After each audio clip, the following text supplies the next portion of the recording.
clase pasada ya habíamos señalado que era fácil darse cuenta que la recta de isovalor que hace tangencia con la frontera de posibilidades de producción es igual a la restricción presupuestaria. Esto nos estaba indicando que en cada sector los productores pueden seleccionar una combinación de factores para producir una unidad del bien en cuestión. Así, los productores no se encontrarían con requerimientos fijos de factores, lo cual aquí tenemos como una curva isocuanta, en la cual precisamente encontramos las combinaciones de capital y de trabajo que pueden combinarse para producir una misma cantidad del bien. Acuérdense que A, KA y A, LA son los requerimientos de factores capital y trabajo para la producción de alimentos en nuestro ejemplo, ¿sí? En este caso, es muy fácil de darse cuenta de estas situaciones, de las combinaciones de horas hombre y de horas máquinas que se requieren para producir una misma cantidad de alimentos. Esta misma combinación de factores depende de su precio, y su precio, tanto del capital, que va a ser precisamente el interés, que lo vamos a denominar con una R, ¿sí? Y del trabajo, que lo vamos a denominar con una W, ¿sí? En este caso, si el precio del capital, es decir, el interés, es más alto que del salario, se utilizarán poco capital y más trabajo, ¿sí? Entre más alto sea el precio del factor capital, se utilizará menos capital, y entre más bajo sea el precio del trabajo, más se utilizará trabajo, ¿sí? Es decir, estaríamos por acá. Si fuera al contrario, que el precio del salario fuera más alto y el del capital fuera más bajo, estaríamos por acá, utilizando más capital y menos trabajo. Esta combinación de factores dependerá de la relación de los precios. Para hacer esta relación de los precios, tenemos que construir una línea de isocosto de factores productivos, donde C es los costos, W el salario, A ya sabemos los requerimientos horas hombre de trabajo para la producción de alimentos, R el interés por la cantidad de requerimiento de capital para la producción de alimentos, haciendo unos pequeños cambios donde este está sumando pasa a restar, y por tanto R que está multiplicando pasa a dividir el interés. Tenemos precisamente nuestra línea de isocostos que tenemos aquí en nuestra línea verde. ¿Cuál es la cantidad que vamos a producir, que utilizar de requerimientos, donde exista la tangencia entre nuestra curva de combinación de factores productivos que tenemos aquí, nuestra línea de isocosto, de isocuanta, ¿sí? ¿Sí? Que es la combinación de factores productivos que producen una misma cantidad de ese bien, y nuestra recta de isocostos, que es esta línea verde. Y por tanto, la cantidad que se requiere va a ser donde se hace la tangencia, ¿sí? Aquí la cantidad de capital y aquí la cantidad de trabajo, ¿sí? Muy bien. Teniendo eso, la relación entre los... Aquí nos vamos a ver, entonces, que existe una relación entre precios de factores. Pero también esto nos va a implicar una relación o una razón del uso de factores en requerimientos de horas hombre y horas máquina, ¿sí? Obviamente, esta relación entre los precios de factores y la razón de capital, de trabajo y capital, se muestra en esta parte. En este caso, la curva de manufacturas, que vamos a denominar con MM, está muy más alejada del punto de origen, ¿sí? está más alejada del punto de origen, en comparación de la curva de alimentos, que es AA, ¿sí? Entonces se dice que la razón LK de trabajo sobre capital es mayor en manufacturas que en alimentos, y por tanto las manufacturas son más intensivas en trabajo en nuestro ejemplo, y alimentos es más intensivo en capital, ¿sí?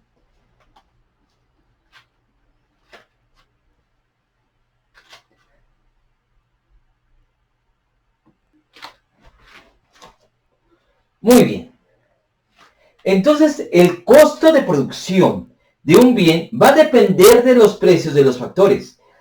Si el salario va a aumentar mientras el precio de otro permanece constante, entonces el precio del bien intensivo en trabajo va a aumentar, ¿sí?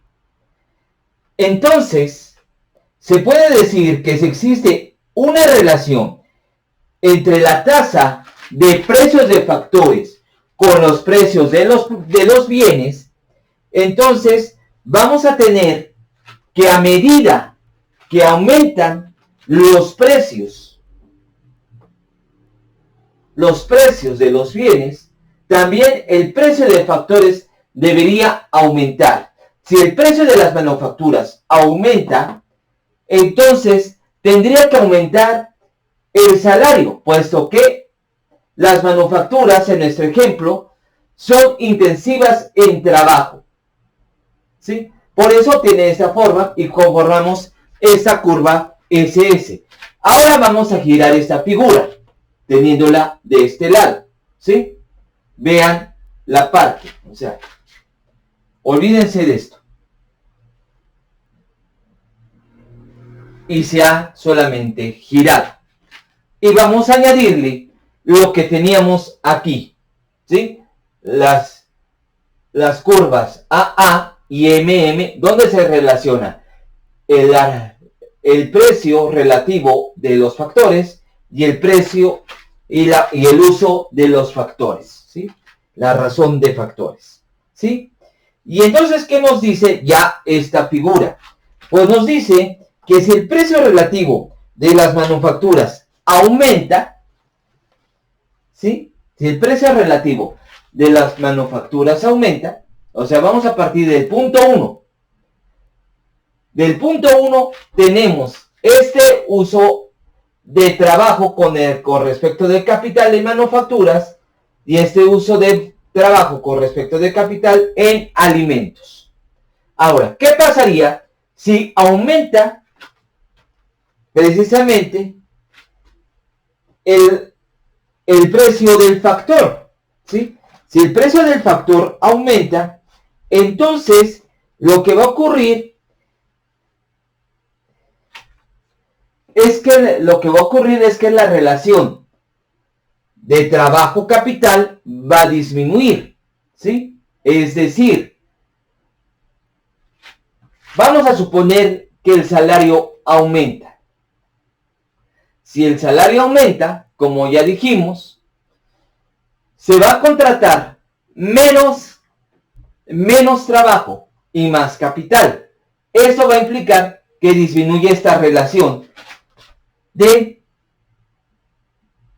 capital-trabajo, de trabajo-capital en ambas.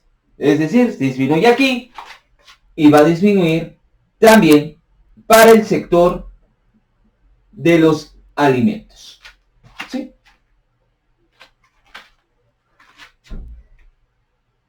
Espero que ahí no haya dudas. Es decir, tenemos cambios en los precios, cambian los precios de los factores, cambia el uso de los factores, es obvio que también va a disminuir la relación trabajo-capital. Ahora bien, retomemos nuestra frontera de posibilidades de producción, ¿sí? Ya con toda la información que hemos obtenido con respecto al precio de los factores y al uso de esos mismos factores. Entonces tenemos que tomar en cuenta que si hay un incremento de población activa, manteniendo constante los precios relativos, ¿sí? Los precios relativos, en este caso los precios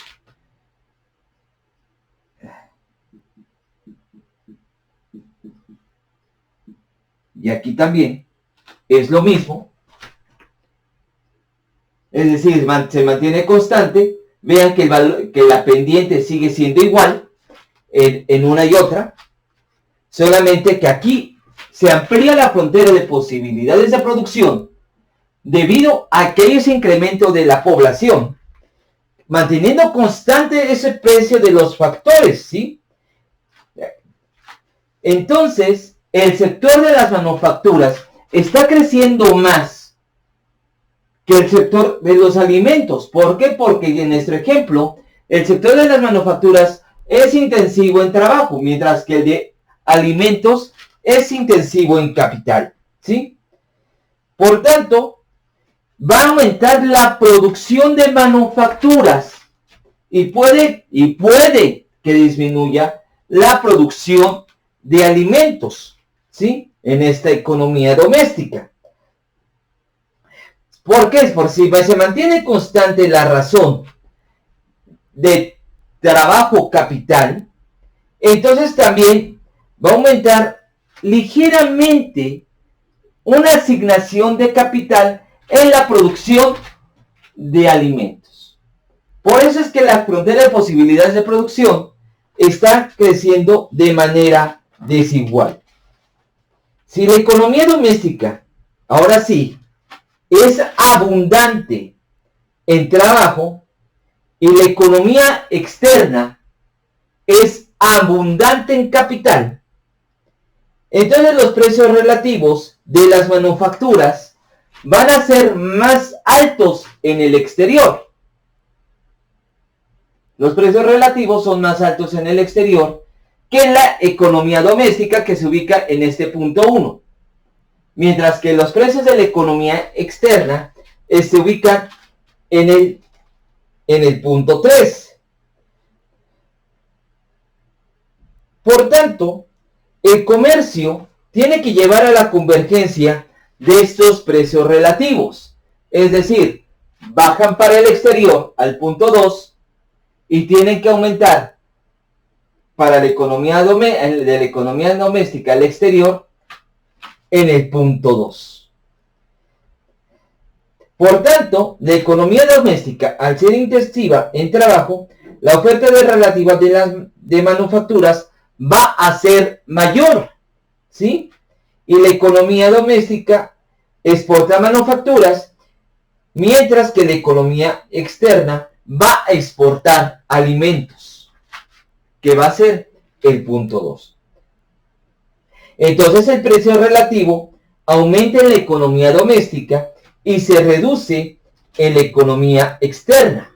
Por tanto, vamos a llegar a una conclusión, la cual está literal al del libro de Krugman. El país que es abundante en un factor exporta el bien cuya producción es intensiva en ese factor. Regresemos al concepto de la recta de isovalor.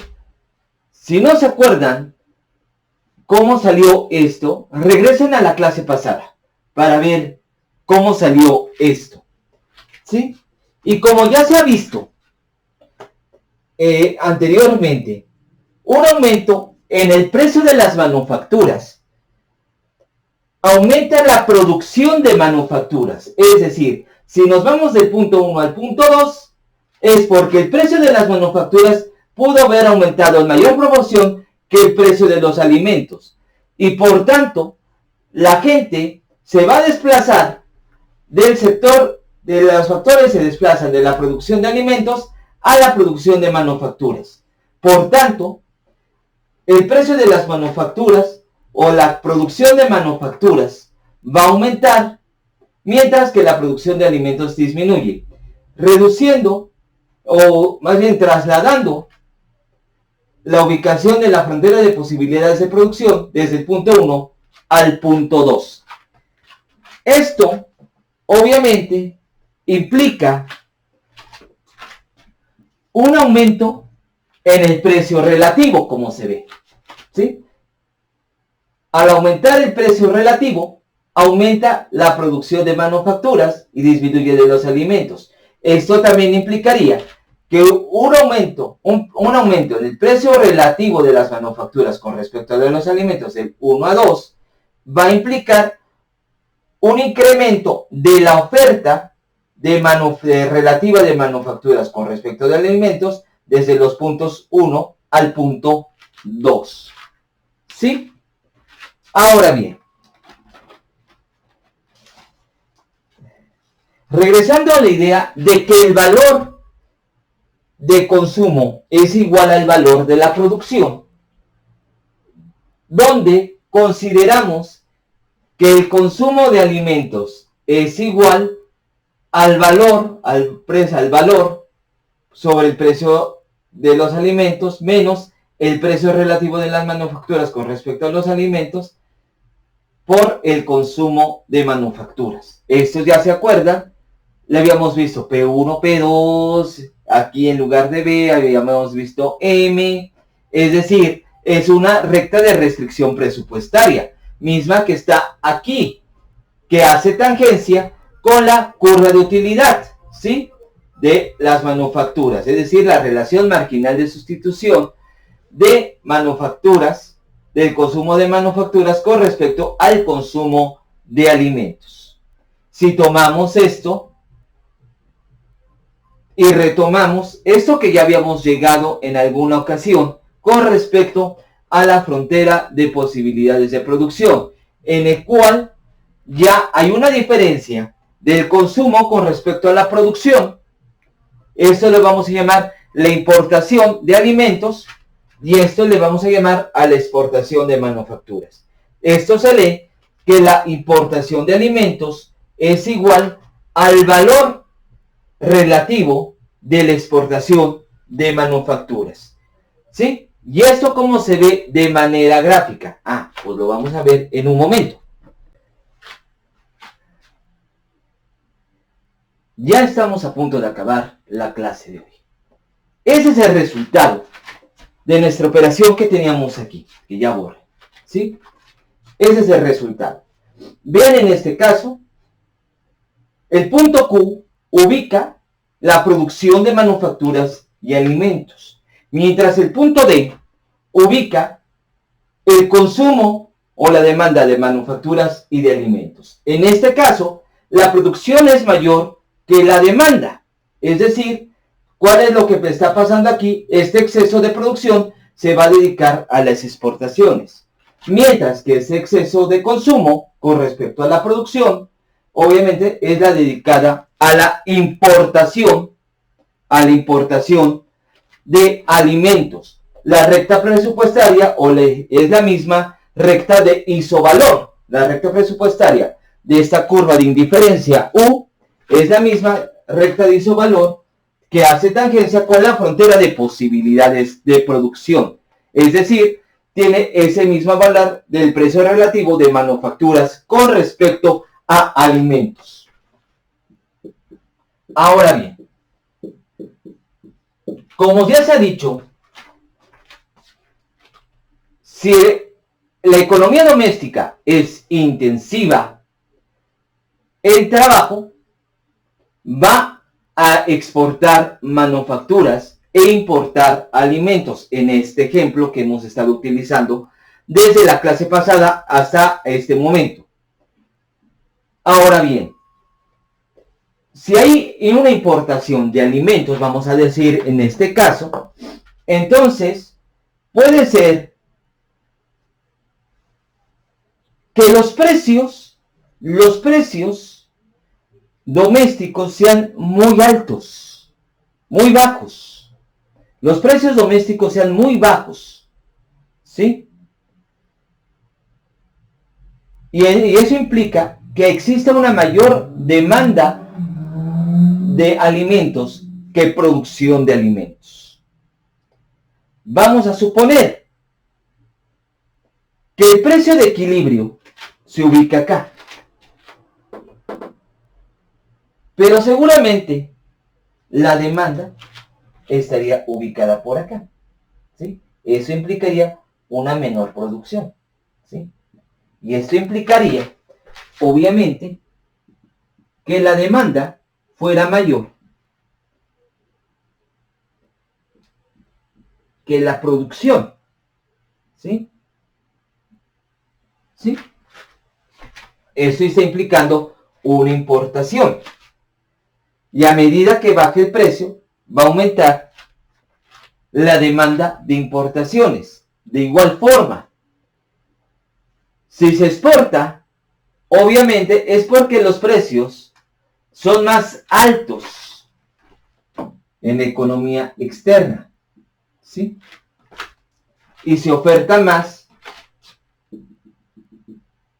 que lo que se demanda.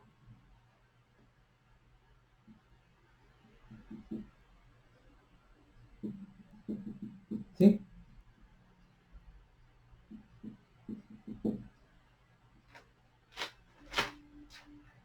Por tanto, si tenemos un precio más alto,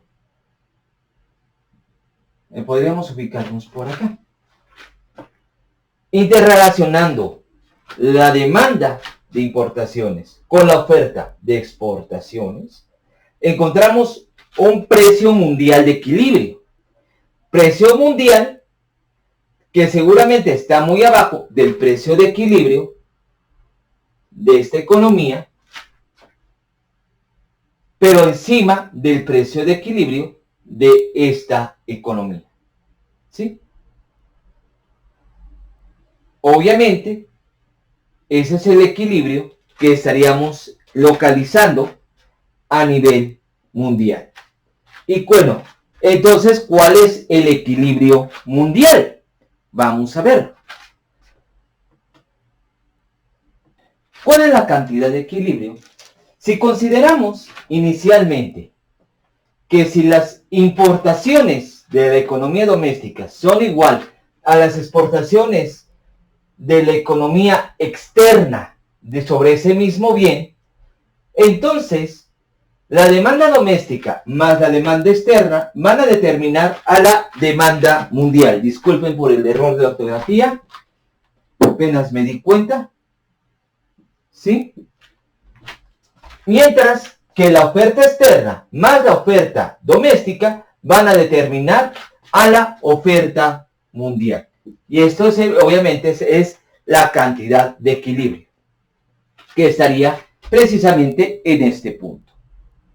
Ahora bien, vamos a ver.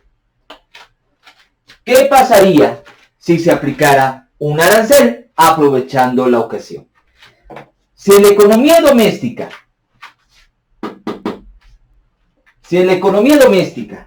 se aplica un arancel, lo que va a implicar en este caso es que si tenemos la demanda aquí y la producción acá, lo único que hace un arancel es este impuesto disminuir la demanda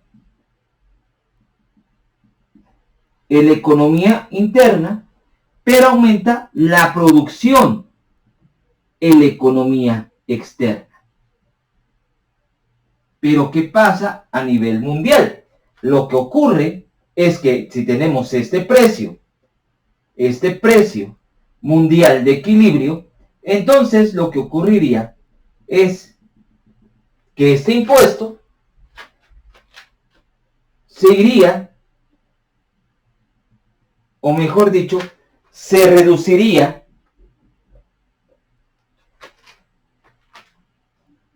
hacia la economía externa. ¿Por qué? Porque es la economía externa la que estaría pagando este impuesto, es decir, se le está reduciendo el precio. Esto implicaría en la economía externa reducir sus exportaciones, ¿sí? Reducir sus exportaciones, ¿sí?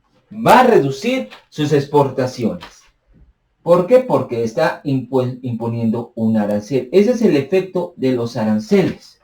Acuérdense de los aranceles al acero que impuso el señor Mr. Trompas a México y a otros países con tal de proteger a la economía estadounidense, aún teniendo tratados de libre comercio.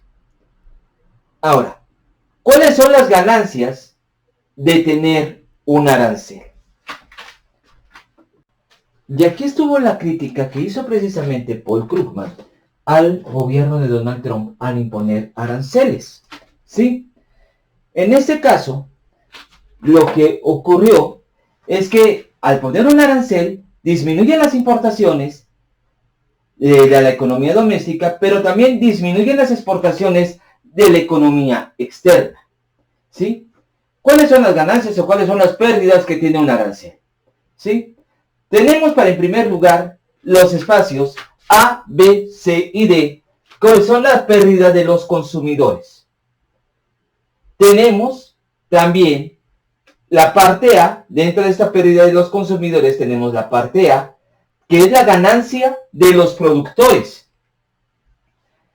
Mientras que los espacios C y E, es decir, lo que aumenta en la economía doméstica el precio del bien en cuestión y en lo que disminuye o lo que recauda de la economía externa propiamente, es decir, los espacios C y E, son los ingresos que obtiene el Estado por esa importación.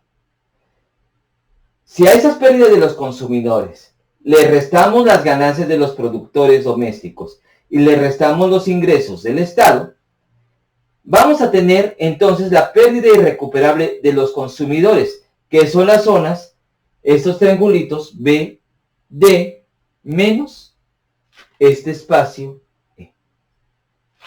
Muy bien, compañeros, con esto acabamos.